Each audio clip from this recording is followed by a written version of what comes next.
खबर इस वक्त ब्रेकिंग न्यूज सेंटर से आप तक पहुंचाते हैं। पीएम मोदी उज्बेकिस्तान के पहले राष्ट्रपति इस्लाम कारिमोव को श्रद्धांजलि देने जाएंगे।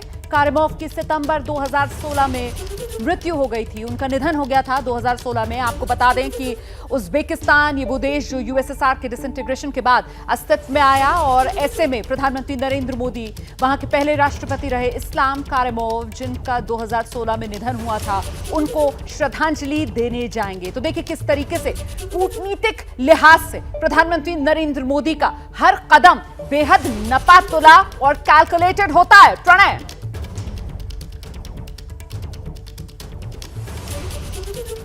इस्लाम कारिमोव जिनको श्रद्धांजलि देने के लिए प्रधानमंत्री समरकंद से रवाना होने से ठीक पहले जाएंगे। मुझे लगता है कि एम्बेसडर दीपक वोरा जिस तरीके से इस्लाम कारिमोव को श्रद्धांजलि देने के लिए प्रधानमंत्री मोदी जाएंगे आज, ये दोनों पॉलिटिकल आइल को बैलेंस करने की कोशिश और साथ ही उज्बेकिस्तान, ईरान और भारत का जो एक कनेक्टिविटी ग्रुप बना था, क्या लगता है कि इस समरकंद की बैठक से वो भी आगे बढ़ेगा? बहुत अच्छा सवाल आपने पूछा, जरूर होगा। और ये आपके प्रधानमंत्री, हमारे एम्बेसडर जो है उज्बेकिस्तान में, बहुत होशियार हैं, आउटस्टैंडिंग फॉरेन सर्विस ऑफिस, उन्होंने सजेस्ट किया होगा कि आप इस्लाम कारिमोव की जो मौजूलियम है वहाँ पर जाएं, क्योंकि ही इज़ हाईली रिस्पेक्टेड। तो ये पीएम साहब को बहुत अच्छा जेस्चर है। शायद ये एकमात्र हैं लीडर, ये जो समिट में लोग आए हैं जो वहाँ जा रहे हैं इस प्रकार की श्रद्धांजलि देने की, we respect all your people. वो पहले वहाँ के लीडर थे। बट जाते मैं सर इतना कहना चाहता हूँ इतिहास के लिए, आपके जो व्यूअर्स हैं उनको बता दूं कि 3 बार इस लोकल राजा ने समरकंद पर हमला किया था। समरकंद का मतलब होता है पत्थर का किला। 3 बार किया, हार गया। फिर सर आपको रोक रही हूँ, इस वक्त बड़ी खबर, ब्रेकिंग न्यूज जो एक तस्वीर की शक्ल में सामने आई है और वो तस्वीर प्रधानमंत्री नरेंद्र मोदी की है। एससीओ बैठक से प्रधानमंत्री नरेंद्र मोदी की पहली तस्वीर सामने आ गई है। तस्वीर आपके टेलीविजन स्क्रीन पर हम लाने वाले हैं। एससीओ बैठक जो चल रही है, भीतर की ये तस्वीर है, आप देख सकते हैं। बैठक के भीतर की तस्वीर, रिस्ट्रिक्टेड फॉर्मेट ये बैठक है। 8 सदस्यीय देश, उनके 8 राष्ट्राध्यक्ष, सबके साथ एक द्विभाषिया। तो कुल मिलाकर 16 लोग जो इस वक्त समरकंद के कांग्रेस सेंटर में मौजूद हैं इस एससीओ समिट में। और ये प्रधानमंत्री नरेंद्र मोदी की तस्वीर, जिसमें एक बार फिर से आत्मविश्वास से लबरेज प्रधानमंत्री नरेंद्र मोदी नजर आ रहे हैं। प्रणय, बिल्कुल आत्मविश्वास के साथ इस बड़ी टेबल के ऊपर प्रधानमंत्री मोदी की तस्वीर आप देख रहे हैं। ये एससीओ की रेस्ट्रिक्टेड फॉर्मेट बैठक की तस्वीर है। और मैं रुक करना चाहूंगा एम्बेसडर वोरा, आपका ये बॉडी लैंग्वेज क्या कहती है? इस बड़ी टेबल के ऊपर दुनिया की राजनीति को बैलेंस करने के लिए उतरे प्रधानमंत्री की बॉडी लैंग्वेज कैसे पढ़ते हैं आप? रीअश्योरिंग प्रेजेंस, उनकी बॉडी लैंग्वेज, सेल्फ कॉन्फिडेंस, और दूसरों को उनको देख के लगता है कि ये व्यक्ति जानता है ये क्या कर रहा है। He is a person we can trust. ये सबसे बड़ी चीज है। कुछ लोगों की बॉडी लैंग्वेज होती है आप भरोसा नहीं कर सकते, पर इनको देखते हुए लगता है कि यस, ये मेरा दोस्त है, मैं इस पर भरोसा कर सकता हूं। जितेंद्र जी, क्यों भरोसा नहीं करेंगे चीन के राष्ट्रपति शी जिनपिंग या पुतिन या इब्राहिम रईसी पर, वहां के जो नेता हैं वो?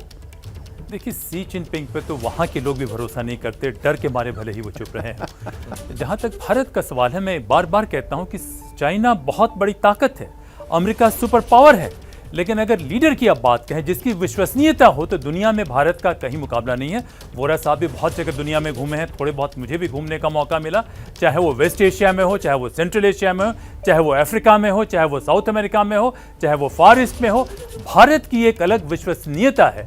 तो हम लीडर जरूर हैं, जैसा आपने कहा कि हम अपने कैपेसिटी बिल्ड करें कि इस अपॉर्चुनिटी को हम ले सकें। नहीं तो दुनिया के हर एक कोने में जो भी शांतिप्रिय लोग हैं, जनता भी वहाँ की है, तो भारत की तरफ देखती है कि भारत एक पुरानी सभ्यता है, पहली बात, और भारत की अलग विश्वसनीयता है। गांधी को हम कुछ भी क्यों न कहें, गांधी एक आइकन है जिसे पूरी दुनिया जानती है और सम्मान देती है। तो हम ऐसी सभ्यता को रिप्रेजेंट करते हैं।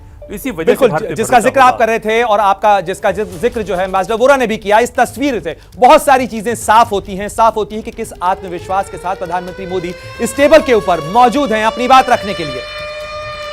जी, बड़ी खबर इस वक्त, एक और ब्रेकिंग न्यूज सेंटर से दर्शकों तक पहुंचाते हैं। समरकंद में मोदी का महामिशन, और ऐसे में जो बड़ी खबर सामने आ रही है, वो पहली तस्वीर प्रधानमंत्री नरेंद्र मोदी की जो एससीओ समिट से सामने आई, वो तो हमने आपको दिखा दी। पहली बार प्रधानमंत्री नरेंद्र मोदी और चीन के राष्ट्रपति शी जिनपिंग आमने सामने हैं। एक मंच पर पहली बार, गलवान के बाद आमने सामने मोदी और शी जिनपिंग। एक मंच पर आमने सामने पहली बार प्रधानमंत्री नरेंद्र मोदी और शी जिनपिंग, जब चीन ने पूर्वी लद्दाख में भारत को आंख दिखाने की गुस्ताखी की, उसके बाद तो गलवान के बाद पूर्वी लद्दाख में चीन की भारत को आंख दिखाकर गुस्ताखी करने के बाद यह पहला मौका है जब एक मंच पर आमने सामने प्रधानमंत्री नरेंद्र मोदी और चीन के राष्ट्रपति शी जिनपिंग हैं। तस्वीर आप देख रहे हैं और साथ ही महत्वपूर्ण इसलिए हो जाती है एससीओ की यह बैठक क्योंकि एलएसी पर तनाव के बाद मोदी जिनपिंग आमने सामने, इससे पहले जो एससीओ की 2 समिट हुई है 2020 में, 2021 में वर्चुअल हाइब्रिड फॉर्मेट में हुई, आमने सामने नेता नहीं आए, लेकिन इस बार तो बिल्कुल आमने सामने हैं। जब मुलाकात होगी तो क्या हाथ मिलाएंगे? अगर हाथ मिलाते हैं तो क्या गर्मजोशी होगी? क्या भरोसा चीन फिर से अपने लिए भारत के मन में पैदा कर पाएगा? जिस तरीके से चीन ने पीठ में खंजर घोंपने की नापाक हरकत की है। प्रणय, बिल्कुल बड़ा सवाल इसी चीज को लेकर है कि एक कमरे के अंदर दोनों नेता जरूर मौजूद हैं, लेकिन 34 महीने के बाद हो रही इस मुलाकात से क्या कोई रास्ता निकलेगा, बात होगी या क्या संदेश देने की कोशिश करेंगे? जितेंद्र ओझा जी, आप बताएं जरा कि अगर प्रधानमंत्री मोदी और शी जिनपिंग साथ में हैं, एक साथ हैं इस कमरे के अंदर, क्या नजरें मिलेंगी, बात होगी और कोई बात बनेगी? देखिए, नज़रें तो मिलनी अवॉइड नहीं कर सकते हैं, नज़रें मिलेंगी, प्रेजेंट्रीज होंगी, लेकिन प्रेजेंट्रीज से अधिक कोई सब्सटेंटिव बात हो इस पे लग नहीं रहा है, क्योंकि बार बार चीन कह रहा है कि हम स्टेटस को एंटी जो है रिस्टोर नहीं करेंगे बॉर्डर पे, और हमारा यह है कि जब तक एलएसी में स्टेटस को एंटी रिस्टोर नहीं करते हैं बात नहीं बनेगी। तो चीन दबाव बनाने की कोशिश करते रहा है और हम लोगों ने बहुत ताकत से उस दबाव को रिबफ कर दिया है। तो अगर बात बनेगी, पहल होती है चीन की तरफ से तभी होगा।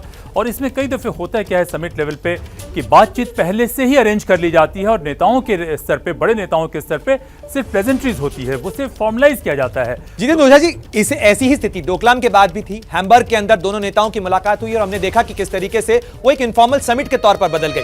क्या इससे रास्ता निकलेगा?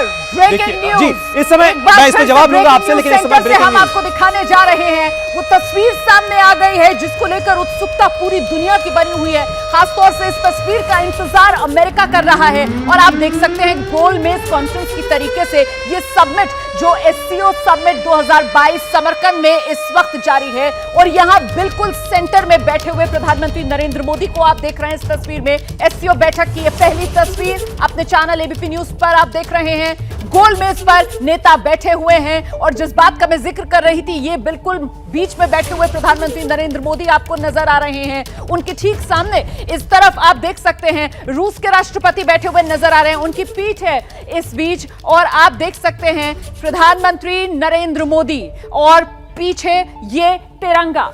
आप देखिए प्रधानमंत्री नरेंद्र मोदी यहां पर इस गोलमेज पर बैठे हुए नजर आ रहे हैं और यहां पर भी बॉडी लैंग्वेज देखिए जरा किस तरीके से झुके हुए। यहां पर पाकिस्तान के प्रधानमंत्री शहबाज शरीफ बैठे हुए हैं, गर्दन भी उन्होंने नीचे डाली हुई है। प्रधानमंत्री नरेंद्र मोदी की बॉडी लैंग्वेज देखिए जरा किस तरीके से, पूरी तरीके से तटस्थ यहां पर प्रधानमंत्री नरेंद्र मोदी इस तस्वीर में बैठे हुए नजर आ रहे हैं। ये रूस के राष्ट्रपति जिनकी पीठ इस वक्त आप देख रहे हैं बिल्कुल ठीक एक तरीके से कह सकते हैं प्रधानमंत्री नरेंद्र मोदी के सामने बैठे हुए हैं, और वहीं चीन के राष्ट्रपति शी जिनपिंग को आप देख सकते हैं वो इस गोलमेज में यहां इस तरफ कोने में बैठे हुए नजर आ रहे हैं। सीधे आपको लिए चलते हैं प्रणय उपाध्याय के पास वॉर रूम में। प्रणय, प्रधानमंत्री नरेंद्र मोदी इस तस्वीर में भी पूरी तरीके से आश्वस्त और दुनिया को भरोसा देते हुए नजर आ रहे हैं। बिल्कुल रोमाना, तस्वीर तो अपने आप में बयां कर ही रही है, बॉडी लैंग्वेज आपने बताई, लेकिन मुझे लगता है कि हमें सीधे रुख करना चाहिए समरकंद का, जहां अभिषेक उपाध्याय मौजूद हैं। अभिषेक, ये तस्वीर ये सबने देखी, लेकिन क्या कुछ निकला है इस मीटिंग से अब तक? क्या इसकी कोई जानकारी आपके पास?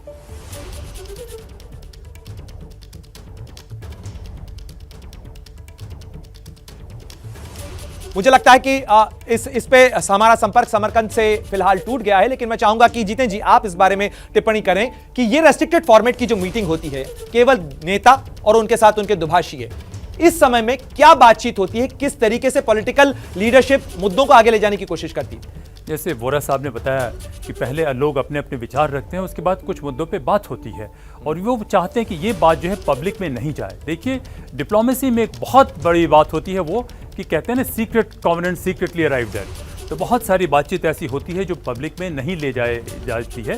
तो इस तरीके से कुछ मुद्दों पे जरूर बातचीत होगी और दोनों सारे देश फ्रैंकली अपनी बात कहेंगे। और भारत से मैं उम्मीद करता हूं हमारे अपने प्रधानमंत्री से कि आतंकवाद की जैसे हम बात कर रहे हैं कि आतंकवाद पर चीन की बहुत दोहरी नीति है।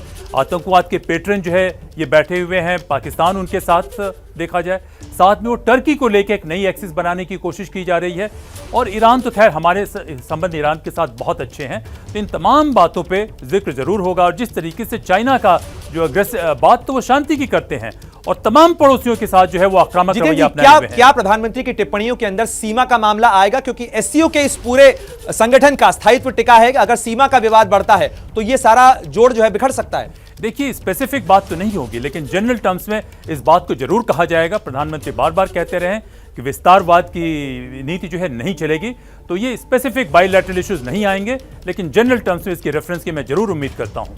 निश्चित रूप से तो ये तमाम जो मुद्दे हैं वो प्रधानमंत्री की तरफ से एससीओ की मेज पर रखे जाएंगे। ये बातें होंगी क्योंकि ये बातें केवल एससीओ के लिए ही नहीं बल्कि विश्व शांति के लिए जरूरी हैं। और इसी आवाज के साथ भारत एससीओ की इस मीटिंग के अंदर पहुंचा है कि विकास, कनेक्टिविटी सबको चाहिए, लेकिन उसके लिए जरूरी है कि सबके मुद्दों को अहमियत दी जाए। और यही समरकंद स्पिरिट का डिक्लेरेशन आज साइन होने वाला है वहां पर। और ये जो तमाम देश हैं, आप देख सकते हैं किस तरीके से भारत एससीओ के अंदर भारत की बात महत्वपूर्ण हो जाती है। भारत इसकी एक धुरी के तौर पर देखा जा सकता है, क्योंकि इस समय में इन तमाम देशों को साथ लाने की कोशिश भारत कर सकता है। और भारत की मौजूदगी कई देशों को जो चीन की दादागिरी है उसके खिलाफ एक बैलेंसर के तौर पर खड़ा करती है। और यही वजह है कि हर कोई भारत के साथ जुड़ना चाहता है, बात करना चाहता है। मैं चाहूंगा कि अभिषेक से हम संपर्क करने की कोशिश करें। अभिषेक, समरकंद के अंदर बैठक को, जो रेस्ट्रिक्टेड फॉर्मेट की बैठक है, 1 घंटे से ज्यादा का वक्त हो चुका है, क्या कुछ जानकारी निकल पाई? क्या हुआ है अब तक की हुई इस बातचीत के अंदर? देखिए, अभी एग्जैक्ट वहां पर क्या हुआ ये तो बात सामने नहीं आई है, लेकिन ये कि जो एजेंडा है उससे हम अंदाजा लगा सकते हैं कि क्या हुआ है, क्या हुआ होगा। एजेंडा बहुत ही क्लियर है, प्रणय एजेंडा है, रीजनल सिक्योरिटी का एजेंडा है, आर्थिक सहयोग का एजेंडा, एनर्जी का एजेंडा, नॉन कन्वेंशनल सोर्सेज का एजेंडा। जो नए देश शामिल हो रहे हैं बतौर मेंबर स्टेट या बतौर डायलॉग पार्टनर, उनकी इस जियोपॉलिटिकल सिनारियो में भूमिका क्या है, तो ये सारे एजेंडे हैं। और मैं आपको फिर से तस्वीरें दिखा रहा हूँ, देखिए सामने यहीं पर रिस्ट्रिक्टेड फॉर्मेट की बैठक चल रही, जिसका भी आप जिक्र कर रहे थे। और इसके बाद ही वो जो विस्तारित फॉर्मेट है वो होना है। हालांकि 11:45 पे से शुरू हो जाना था इंडियन टाइम के मुताबिक, लेकिन अभी तक ये नहीं हो पाया। उसकी वजह यही है क्योंकि इतने ये कोविड पीरियड के बाद पहली बार मिल रहे हैं इसमें तमाम देश। और इसमें पहली बार ऐसा हो रहा है कि एक छत के नीचे उस समय के बाद पाकिस्तान, भारत, चीन, रूस, ये सारे जो हेड ऑफ स्टेट हैं ये एक छत के नीचे हैं। तो इसका सीधा सा मतलब है कि यहाँ पर चुप्पी भी बोलती है। कूटनीतिक जगहों पर प्रणय कभी कभी चुप्पी बोलती है, कभी कभी खामोशी बात करती है। इसलिए यहाँ पर एक एक बॉडी लैंग्वेज के नेतार्थ हैं। और ऐसा इसके बाद का जो सेशन शुरू होगा उसका सबको इंतजार है, क्योंकि इस विस्तारित फॉर्मेट में जिन सवालों को हम आप ढूंढ रहे हैं उन सवालों के जवाब मिलना शुरू हो जाएंगे।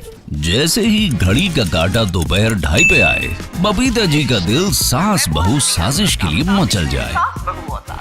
और ये है इनकी बहू, पूरे दिन ऑफिस की टेंशन हो जाए गॉन जब ये करें अपना फेवरेट शो फ्री टाइम पे ऑन। इनकी तरह आप भी देखिए अपना फेवरेट शो अपने टाइम पर और डाउनलोड कीजिए एबीपी लाइव ऐप अपने स्मार्ट टीवी पर।